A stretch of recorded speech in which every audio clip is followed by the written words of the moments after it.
I'm Bryce Butler from Access Ventures, and this is More Than Profit, a show where I talk with founders, investors, entrepreneurs, and leaders of all kinds about living and working with purpose, how they do it, and why. My guest this week is super familiar. In fact, we've worked together now for 7 years. And even though I thought it'd be fun to interview him and share his story with you, I have to admit that I was struggling to figure out where even to begin. Ben Terry is wicked smart and a true creative genius, able to translate complex things with ease, and I've seen him tirelessly develop next-generation creatives, and he really knows how to bring out their best. A true leader and a person that I can say has shaped what Access Ventures is and has pushed me even to be a better person and leader. I added him to this season's lineup because of his unique perspective on the creator economy, but also because of the exciting new investment strategy that he's been building over the past 12 months that he's finally ready to introduce to the world. Let's act like we don't know each other the whole time. No, but this one's actually, I intentionally put this one in this season of More Than Profit, obviously, because we're talking about funds and strategies to both achieve financial performance and invest with impact in different asset classes. So been a really cool pleasure to talk with different folks. Last week's episode, Candace Brackeen, and looking at gender equity, founders of color, LGBTQ founders across the Midwest. This week, kind of shifting to creators. You'll love to see it. And I've been really, I don't know if excited is the right word, but excited to kind of chat with Ben, because Ben and I worked together for 7 years now at Access Ventures. And the journey's been really, really cool to watch, kind of from the early days of AV, just as an organization, but also even the role that Ben has played at Access Ventures over the years. But I'm going to rewind the clock because I like to start first with the person a little bit. So Ben grew up in Georgia. Yeah. Georgia boy. Georgia. Yeah. And made my way to Kentucky. came to Kentucky. But talk to me a little bit about your upbringing in Georgia. Like you moved around quite a bit. Yeah. But never really outside the state of Georgia. What was the reason for all the different the movings? You know, the reason we didn't move outside of the state of Georgia was out of loyalty for the state. No, just kidding. My parents, my mom was in the education, teaching, working, doing daycare licensing. So she kind of taught a lot of grace, and then my dad's a prison warden in the state of Georgia.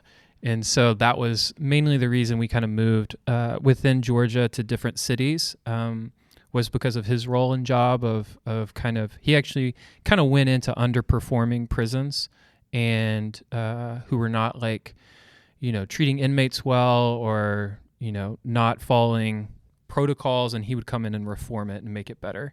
And so that really required every 2 or 3 years, once he made things right, he would then kind of pick up and then go to the next underperforming prison.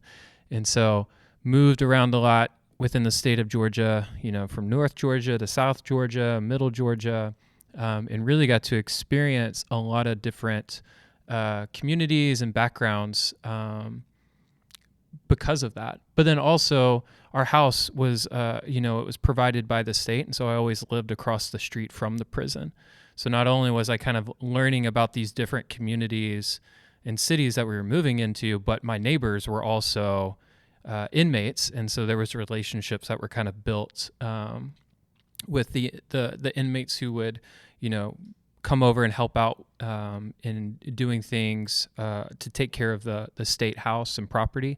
And so, yeah, it was a very interesting upbringing, and I think it was very formative for my brothers and I. And I have to think that on some level for a long time that you didn't really think much about, like that was just... Oh, I didn't know anything different. Yeah. Like it was... When did it become something where you're like, oh, this is not what every other person experiences in their home life? I think in high school when friends would come over and... we'd be playing basketball or something at my house, and I would have like a state-issued prison basketball goal in my yard. But then also you would see across the street, the prison guards, and it's just a very intense environment if you're not used to it. And I think that was like, and my dad has just doing the work that he kind of does. There's just a sense of like respect when people come over and they're meeting a prison warden for the first time. I mean, there's obviously like the way in which a media and films have kind of portrayed prison wardens. And then there's kind of like my dad, who's kind of like a big teddy bear, but then also you can tell, you know, he knows how to take care of business type of thing. And so there's always like, that's when I realized, oh, this is very different, and people are really fascinated because there's not many opportunities to get that close or experience like the prison life. My first kind of like walk into the prison and kind of tour, so to speak, was when I was in middle school. My dad kind of gave us here's what dad does at work. And so we kind of walked through the prison, and that was a great scare 'em straight program. And so I knew from then on out that I wanted to make sure I tried not to do things that would put me in that situation. So middle school, high school, how many different schools? Well, my brother's actually transitioned more. I went to 2 different middle schools and then one high school that was outside of Savannah, Georgia. Okay. Yeah. And it was a really big switch. My middle school, I went from a predominantly white middle school, upper middle class, to a predominantly African-American, Hispanic high school, where I was more of the minority. And then it was also an underperforming school as well. And so that gave me, just 2 different experiences, and really thankful, but then was also able to really see the privilege in which I had, for one, to be able to get out of that community to go to the University of Georgia, but then also just like the opportunities that I had were just different than some of the other opportunities that people that I went to school with because of, the underperformingness or the societal issues that are there that, that don't help all people access the same type of benefits that I was able to access. So are there a couple of moments, because I think you and I have talked over the years, and so I remember some stories that you told me, but I think I'd be curious for your perspective growing up. Are there a couple of moments that were formative in your just thinking around people and communities? Man. If there's one that stands out more than anything is there was this in high school, I played on the basketball team. There was this park where we went to go play basketball at, and it was like, if you can make it at this park, you gained a lot of respect. And, you're in your high school and there's a bunch of kids, and it was packed on Friday nights. And one night things kind of got out of hand and a fight broke out and cops showed up. And I remember jumping into my car, and then some of my basketball teammates who were all black jumped into the car with me. And then we got pulled over not too far along leaving the basketball court. And what had occurred was me being asked to come outside of the car and then asking me if I was okay. And those in South Georgia, those type of moments is like, I can totally see why we're in the situation that we're in now, because like that was, pre-2005. So, almost 20 years, that happened. And so I can see like, that stuff looks different. And that was kind of very formative to me, that people look at people differently. And, I don't know, it's really sad. And I think that also kind of changes your perspective of just like, being a white male, there's a lot of privilege that comes to that, but being mindful and aware of how you're going to use and leverage that's really important. So fast forward, you find yourself at the University of Georgia. What? Go Dogs. I knew that was coming. What did you study and why? What were the reasons behind kind of your field of choice? Oh man, I changed my major like every semester. Yeah, typical college student. Yeah. I went from I think I started off pre-med because I worked at a doctor's office in high school, and I was like, this is the track for me. But then I also realized, okay, I went to an underperforming high school. My highest level of math in high school was trig, and it was like algebra, geometry, trig, and then there was no more math. There was no pre-cal or calculus. And so when I got to Georgia, there was a very rude awakening of wow, other students are so much farther along than I was. And so that because it was available. Just because it was available. You didn't even have that opportunity. Yeah, that's right. And so there were certain things about me being at Georgia which were really great because there was a lot of opportunities to try to figure out what I wanted to do. But I didn't really fully know what I was capable of doing because I felt a step behind from some of my other peers because they were coming from Atlanta or other larger schools. And so I spent a lot of the first 2 years trying to figure out, what am I good at? What am I passionate about? What can I just not do just because I'm not prepared for those level of classes? And science and math in particular were one of the two areas that were really hard for me to kind of grow in. And so I went from like pre-med, and then I wanted to go into computer science because I was really interested in tech. And then when I realized science and math was like the two areas that were tough for me, I then started to transition into like the arts and design side. And so I started to dabble in new media. But then I was also really fascinated with how people think. My thought was, okay, if I can't go the tech route, and if robots and AI does take over, what's the one thing they can't do that I could possibly still be good at? And that was like thinking and understanding humans. And so that's where I started studying a little bit around philosophy. It was all about job security to me at the time. Awesome. That's great. Okay, so clearly Access Ventures, you know, if somebody's a listener to the podcast, they're familiar, I think, on some level with the work that we do around building more inclusive and creative economy. You've been around since the beginning. Yeah.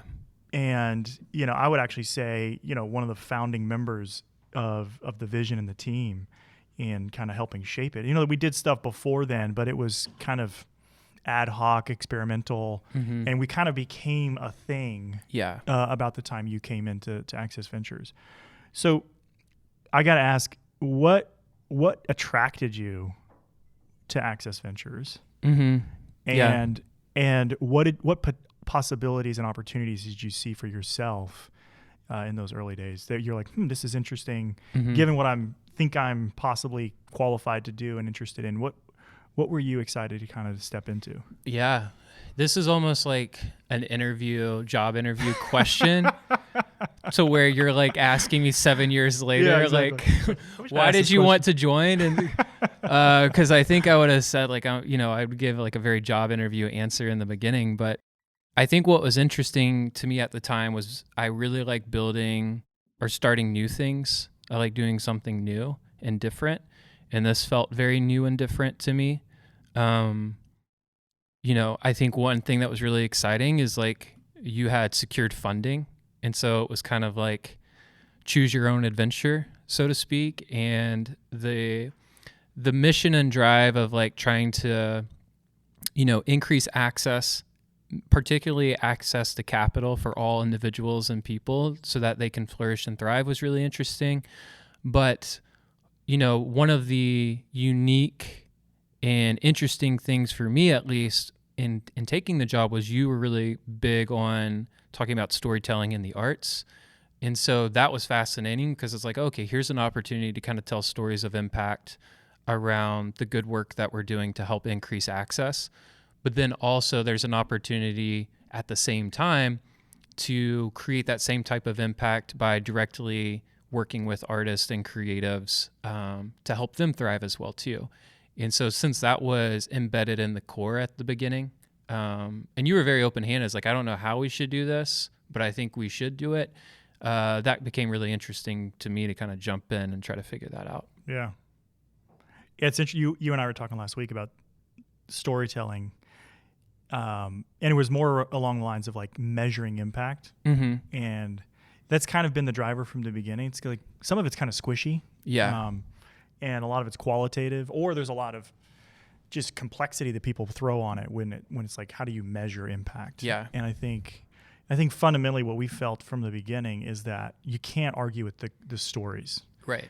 The impact stories of people and communities. And so if we can tell good stories, if we can help people experience and see that transformation in a person or community's life, then that's a measure of impact. Yeah. Yeah. And so I think that's still rooted in kind of some of that work. But I think what's been interesting is kind of over the years taking that principle of storytelling, but then also saying, okay, how do we better support the storytellers? Like, what does that look like? And I think that's where I've been, super impressed with just you taking the ball and running with it.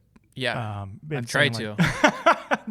But I think it's just been really cool to kind of like, because again, you've heard me say before, this is not my bailiwick. Mm-hmm. I see the purpose and the value for it, but like, don't give Bryce Butler the keys to the kingdom on creating that. So, but I think what's really interesting is you were able to kind of take the early days of Access Ventures, where we were doing very neighborhood specific stuff, and saying, okay, great, what could we do at a neighborhood level, at a community level, that also has rooted within it, woven throughout it, this idea of creativity, storytelling, the arts, and really kind of capture that as a part of the overall strategy. Yeah. I don't even know if there was much of a strategy in the beginning. Yeah, I would agree. Much as if it was like, man, like, let's just go out there and try something. Yeah. I mean, because that first project we did, or, that I did when I first came on, was the Paint by Number, where we kind of did a partnership with,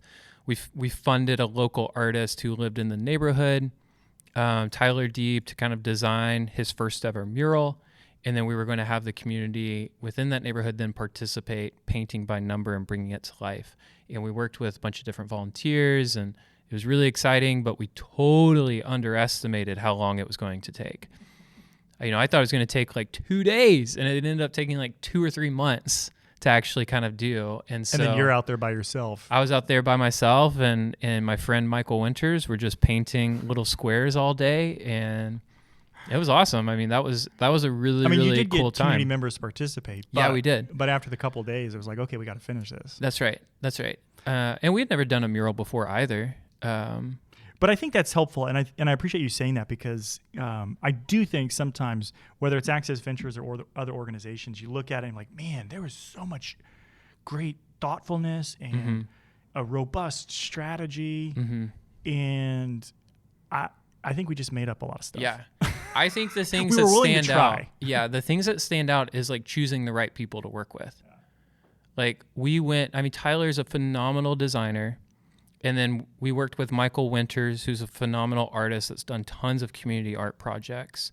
And they knew kind of like what it took and required to kind of do some of the stuff. And then each time we've done something different, we've kind of iterated or learned from that experience and let it play into kind of the next one. So yeah, it was, we were trying to fail fast. Mm-hmm. So then talk to me about so going through this, obviously mural projects, helping tell stories at Access Ventures, running marketing, small team. What was it like for you on that journey? Kind of thinking through, because you went from doing kind of these mural projects, trying to figure it out, failing fast, into a pretty robust regional strategy with Creative Mornings and really mobilizing for the past 6 years, an army of volunteers, in what is arguably one of the top chapters within Creative Mornings globally, to really mobilize and motivate creatives in the community, to a national program. So for you, what did that look like? Because I have to think how did you conceive of those things, and how did you push for those things as we kind of thought about creativity and the role of the arts? What was that like for you? Well, I have always enjoyed being involved in like the creative scene or art world. Like when I was in college, I was actually, I was very early on to like a lot of these, like I remember Twitter used to text 40404 to send a tweet out. And I was like blogging. I got really into blogging, especially doing like music reviews, being in Athens, Georgia. And so I was always really into like going to shows or going to art stuff and like trying to help support and promote some of the things I was really excited about. And so at Access, that almost felt like more of a professional way to identify and support and promote some of my favorite artists and creatives and tools in which they're kind of using and working with. And so in Access in the beginning, we focused on a neighborhood, one, to start small and to then grow out. But then also too, it was just easier to kind of like manage and like test things in a smaller area. And so doing the mural projects and working with like 2 or 3 artists within that neighborhood. But then what I ran into was, I'm from Georgia. I'm not born and raised in Louisville, Kentucky. Like, who are all the creatives? Who am I missing for us to like fund and do more projects with? And one of the strategies in which we thought might be helpful was I remembered that Creative Mornings in Atlanta was really big and successful, and it was a great way to bring the creative community together. At the time, it didn't seem like there was an event, so to speak, that was bringing people together in the creative community with a lot of different backgrounds. And so it seemed like something that we could do. I mean, there was a lot of the same people speaking at the same events within Louisville, and we thought this could be a cool way to, kind of redistribute that. And so Creative Mornings became, a strategy within Access, but then also its own thing in and of itself, where we were benefiting from the sense of just like the network effect of giving people a platform to share their stories, and then possibly also finding people that we could fund and do really interesting projects within Access Ventures side. And so we kind of went from a neighborhood focus to like a city focus with Creative Mornings and supporting them. And then eventually it led into a national focus or a national kind of presence because of the connections we made with Creative Mornings. And that platform kind of got us connected with Visco and Greg Lutz, which allowed us to do the partnership of Visco Voices, which was our national art grant program for artists. And so that, all those things kind of played into each other, built off of each other. And what the similar thread is, I didn't want to be the individual creator or the designer or the photographer. I wanted to be the creative whisperer who was identifying and finding and giving them the platform to kind of succeed and thrive. And then through that process is what I realized what I really like doing is not actually being the guy, but the guy behind the scenes, kind of like connecting the dots and identifying the next thing. I actually thought in college I wanted to be a manager, artist manager, music manager, because I just enjoyed that aspect of, I can see that. Yeah, being connected but not doing it. Well, and it's interesting just to kind of think about the journey, the lessons learned, like, okay, we've done this, experienced this, and I think the Voices effort and the collaboration with Visco was pretty interesting, just given the fact that I think ultimately kind of the journey that we've been on, I kind of call it a journey, is, okay, we've done these things at a hyper local level, we've worked with regional creatives.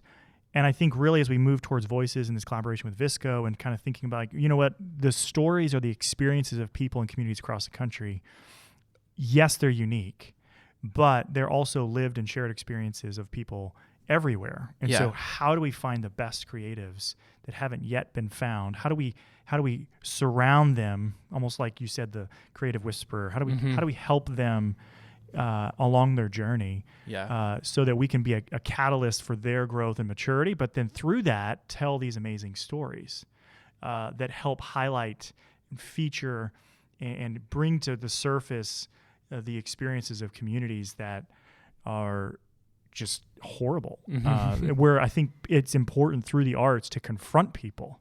Like, I think that's one of the beautiful things about art is it's confrontational, and you're kind of forced to kind of think about it, reconcile it, put it somewhere, question it. And I think sometimes that we just let it be. And I think there's a beautiful thing to that, which is why it's always a powerful, but trying to figure out, like, okay, we can do that at a hyper local level in a small community, and that's important. How do we do that at a city level? We're mobilizing hundreds of people to think differently about their surroundings. But then nationally, how do we identify the best and support them? And then I think the other thing too, with Access Ventures that you and I have been trying to just really think about over the years is, like, what is the creative economy? Yeah, that's a great question. It's like we've even literally done like video questions with people on the streets, the man on the street, the woman on the street type, like, hey, how would you define the creative economy? Because it's just this really squishy. Because when we started, it wasn't a thing. No, it wasn't. We didn't even I don't even think our mission statement was like, we support the creative economy. Like, probably over the past couple of years has creative economy, creator economy start to become a thing or a term. It was kind of assumed in the inclusive part, I think, a lot of times. But I think over the years, you and I specifically have just kind of wrestled with, like, no, it's an important element that needs to be named. Yeah. But how do you how do you define that? Yeah. And so I like to think it's like nailing Jell-O to the wall. Some people have done some really great like articles and talks on what is the creative and creator economy. But it really does feel like trying to nail Jell-O to the wall. One, it's hard to just put a creative or a creator in a box, and to say they're just this feels too confining to me. But there's two different sides, because I think what's always been interesting to us is we're structured, Access Ventures is structured as a 501c3 private operating foundation. But yet we kind of function, in the venture world, but also within the philanthropic world. And so all the activities that we've kind of done have kind of shared that hybrid approach. Mm-hmm. And so when you get into the art world, there's the philanthropic side of the art and creative world. And then there's also like the for-profit side.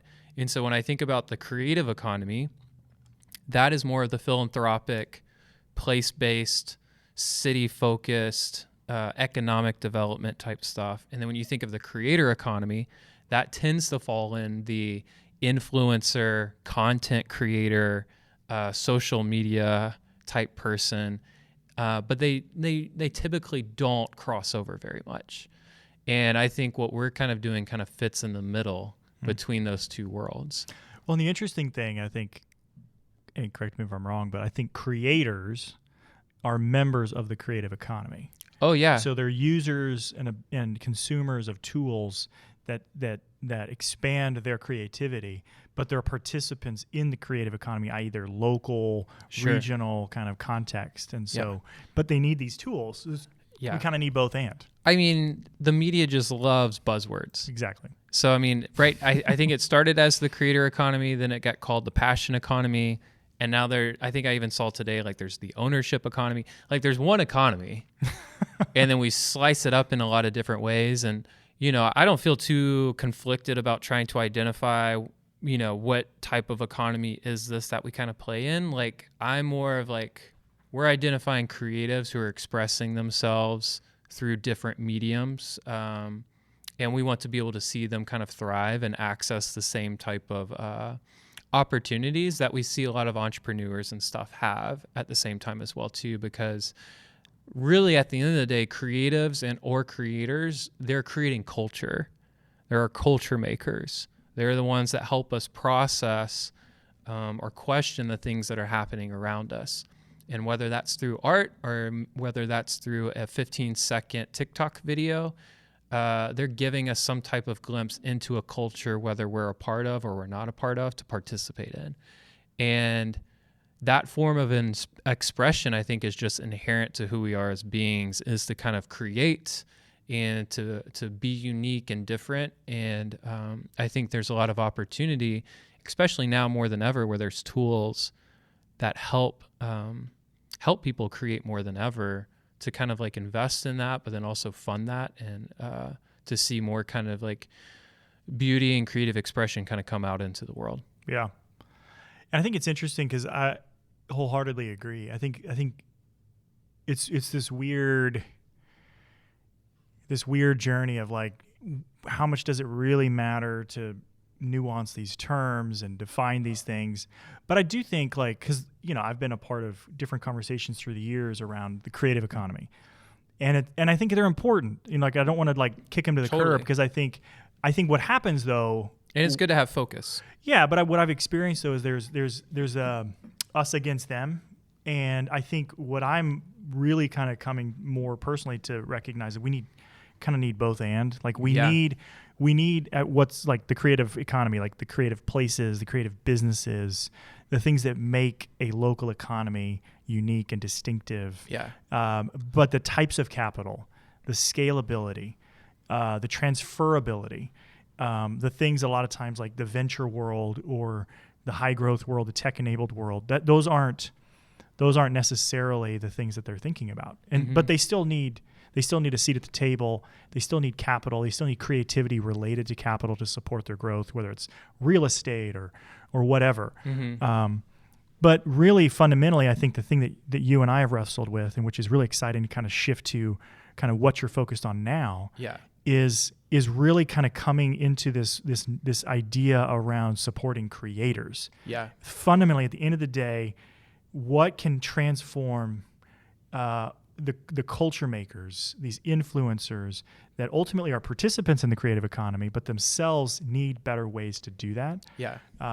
Which are tools. And so Yeah. talk to me about, what you're working on now as it relates. So you're still at Access Ventures, still the chief creative officer, still helping us kind of craft the story around kind of our broader mission, but going from new media at Georgia to now kind of helping run a really cool new initiative. What are you working on now?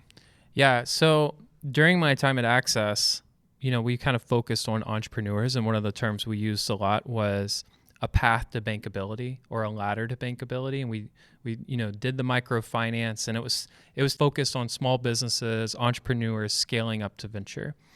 And what I started to notice is like those same problems exist for creatives and artists and creators. And I think what we're actually seeing now is these large companies like Twitter and TikTok and Snapchat, they're realizing these entrepreneurs who created these platforms are realizing these platforms are only valuable if creatives and creators are creating on them. And so they're now trying to figure out ways to help incentivize and monetize for the creatives to continue to do the things that they're doing on these platforms. And so this path to bankability for entrepreneurs, I think we're starting to see happen for creatives, where it's like, how does an artist or, a content creator go from making a couple of dollars on a platform to getting a bank loan to growing their business as a creator to getting venture money, or, what does that ladder kind of look like? And so the more that I've thought about that, we've kind of done that through, if money is just a tool, we've done that through grants, and we've even done that in different sizes of grants so that the creative and the artist can learn what it's like to create with just $500, what it's like to create with $5,000, and then what it's like to create with like $20,000. They need that opportunity to figure out for themselves how to grow and to build with larger sizes of money. And then as we think about what tools they need, sometimes creative businesses are more so just lifestyle businesses that probably don't need venture-backed money. But those lifestyle businesses or those creatives, they actually need tools and products and services that help them become more efficient to do the things they do, since it's typically just one or two people on those teams. And so we saw that as an opportunity for venture-backed financing. And so I've been working over the past year actually I was in New York a year ago, right as COVID I remember that happened. When New York shut down, I was just like standing in Times Square and there was literally no one there. And I went up there to do meetings to talk about this fund and the possibilities of this. And so when I got back, I've basically just been working on what this could look like. And so, before creator economy became a hype thing, we started focusing on, okay, let's try to find tools and products and services similar to our friends at Visco. They've done a great job building that product and supporting creatives. Like, can we find more of those who at their core want to see creatives and artists and creators thrive and create the things that they love doing, and being able to kind of flourish from doing that. And so, we're going to start Hidden Ventures, which is kind of like a new early stage investment kind of firm where we're going to start trying to find early stage startups that are building these kind of products, the future of creative work, so to speak, to kind of help creatives do the things they do best. Well, it's interesting. I mean, it's interesting to hear you say that, because I think we talk about these things like market makers. And I think the interesting thing around like Twitter or YouTube even, there's just so much noise. Even Clubhouse, like you look at tons of users, but then like how do you sustain those users and growth into the future? And what a lot of these platforms are realizing is they need these market makers, i.e. these influencers that are generating unbelievable content that actually attract people to be on the platform and sustain that growth. That's creators. Yeah. And so like giving them better tools to do that, like Talk to me about like YouTube, for example. You were saying something recently about just like the volume of activity on YouTube alone. Like what does that look like for? Yeah, there was a recent survey where they were asking kids like what they wanted to be when they grow up. And, typically that answer would be something like, I want to grow up and be an astronaut. And that was one of the answers. But for the most part, kids wanted to grow up to become a YouTube star. But it's like being an NBA star now, right? It's like 1%. Like what's the statistic on That's YouTube? a great point. Like only the top 1% actually make a professional career out of being a YouTube star. And so a lot of the interest now is like, I think one of the stats is like there's over 12 million people have between 1,000 or 100,000 to 10,000 subscribers. Wow. And that's just at the amateur level. And then there's 1 million creators that have over 10,000 subscribers. And so it's just really fascinating to kind of think through like, wow, like there's a lot of people who are trying to make it with a YouTube show and they're probably not pulling in any money. We're on this podcast. How many people have podcasts that are probably barely bringing in enough money, typically because it benefits and incentivizes the top 1%. And so I think now people are trying to create tools because we're moving away from having media companies that are creating all this content that we kind of consume to individuals. And so these platforms are trying to figure out how do we help the individuals that are creating this content make money so that they continue doing the things that they love doing. But that's just one, in my opinion, that's just one aspect are these content creators. And so there's the other aspect of like artists and creatives who are creating work that don't necessarily fit within the business model of putting it on YouTube or Twitter. And that's why I think NFTs are having a moment, is because NFTs are actually allowing NFT, a non-fungible token within the blockchain kind of world, are kind of having a moment where artists and creatives and designers who are creating artwork in this new medium and platform are able to, profit, make money off of their work. And I feel like that's different from, your content creators on Twitter or YouTube or Twitch. And I think they all I feel like I want to find the balance between both of those worlds to be able to support both rather than focus just on influencer creators or just on artistic, creative economy stuff. Yeah. Yeah, and it's a good moment for a kind of a cheap plug on your podcast. Because we can't really dive too deep into like NFTs, non-fungible tokens, but you do on how you create. You interviewed Mason with Masari. That's right. You kind of talked about the world of NFTs. So if anybody's interested in kind of learning a little bit more about that aspect, check out How You Create. Yeah, the How You Create podcast. So nice little plug. Hey, I tried. So this season of More Than Profit, really focusing on conscious construction, funds, strategies, managers, folks that are targeting really unique approaches to the deployment of capital to support impact, inclusion, creativity, broad buckets, but also doing so in a way that's not sacrificing returns. Yeah. So I want to lay that out there because I think sometimes like when we get into this world of creator and creative, a lot of times their minds mentally check out on the financial returns, and it's like, great, that's the arts, that's how charity supports work. Right. So talk to me about like what you're trying to do with this strategy. Like, are you concessionary in this? Is that your goal? Are you playing into that? Like, is it impossible to get returns? Is that what you're doing here? Yeah, no, I think like the way we've structured it is definitely we want to make returns.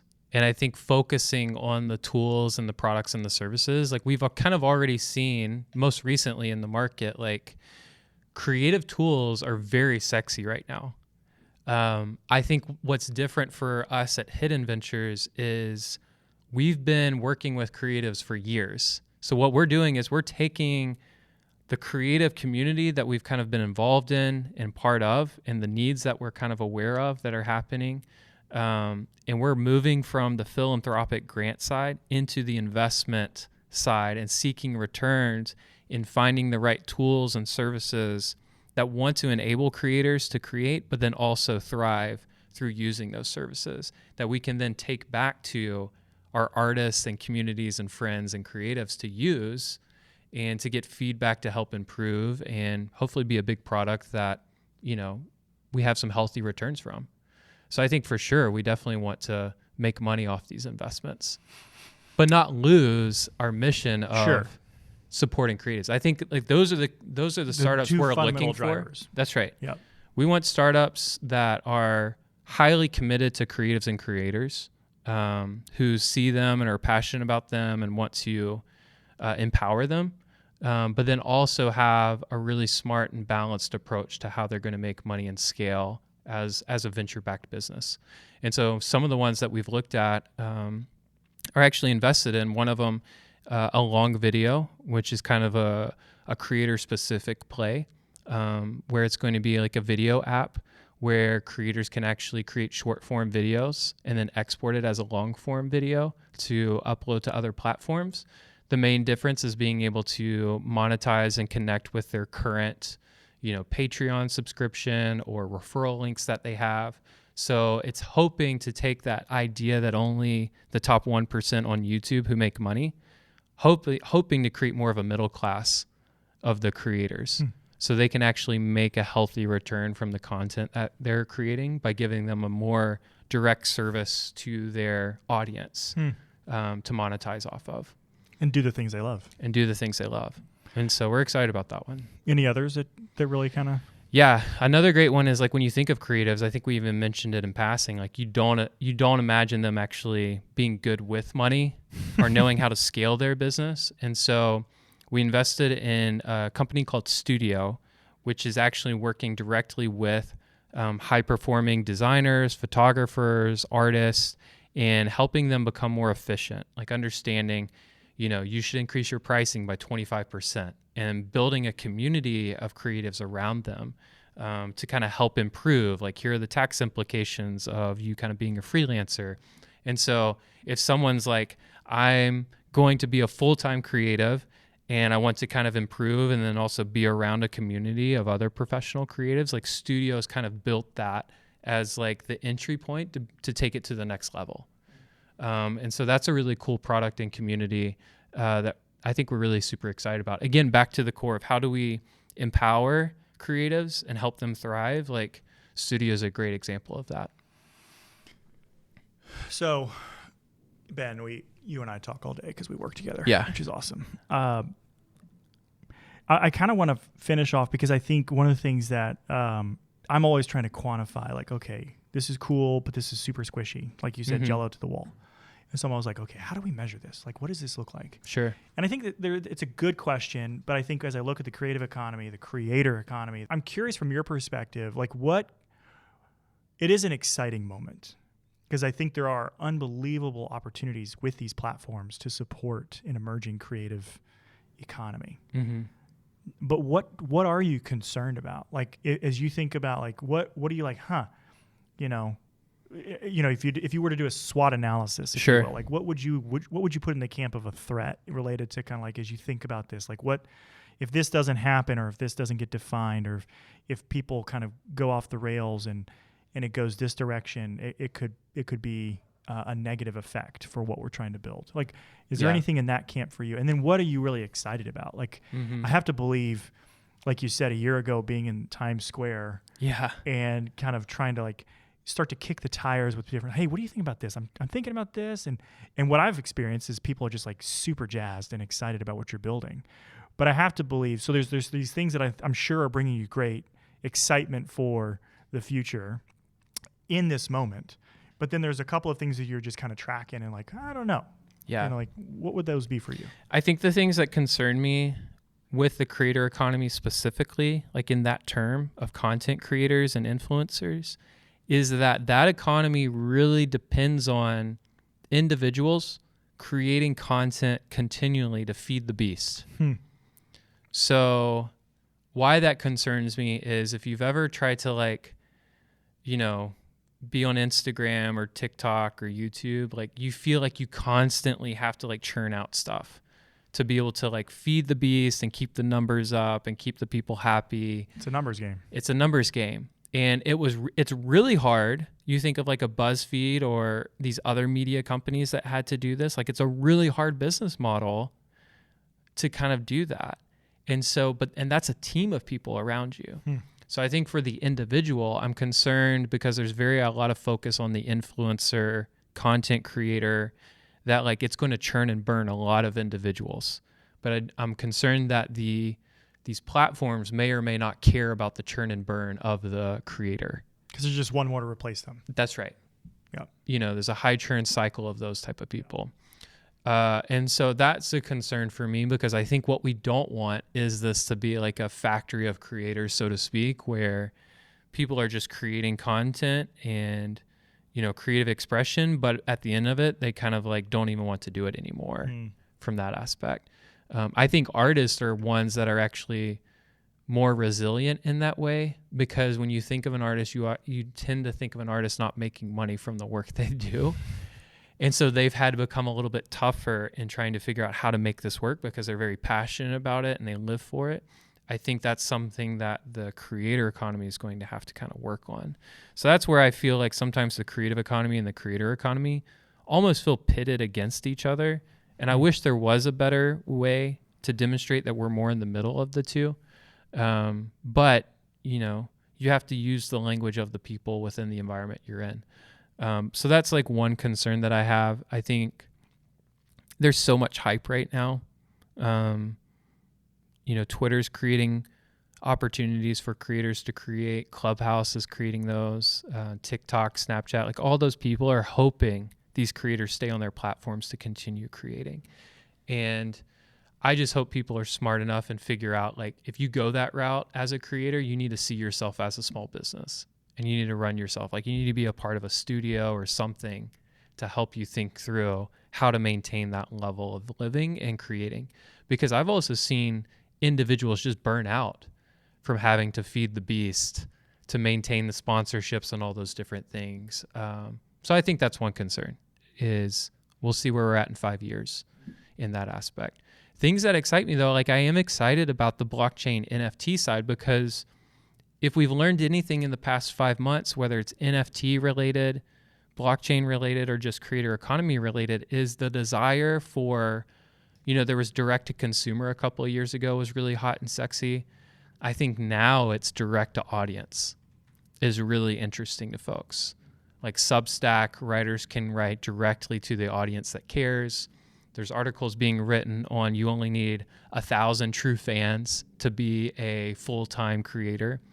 I think that's really exciting, because I remember in college having a blog and doing the Google AdWords and trying to get sponsorships and referral links. Like, it was hard, and you had to like really go the distance to try to make that work full time. And when I was in college, there was no way that could be full time.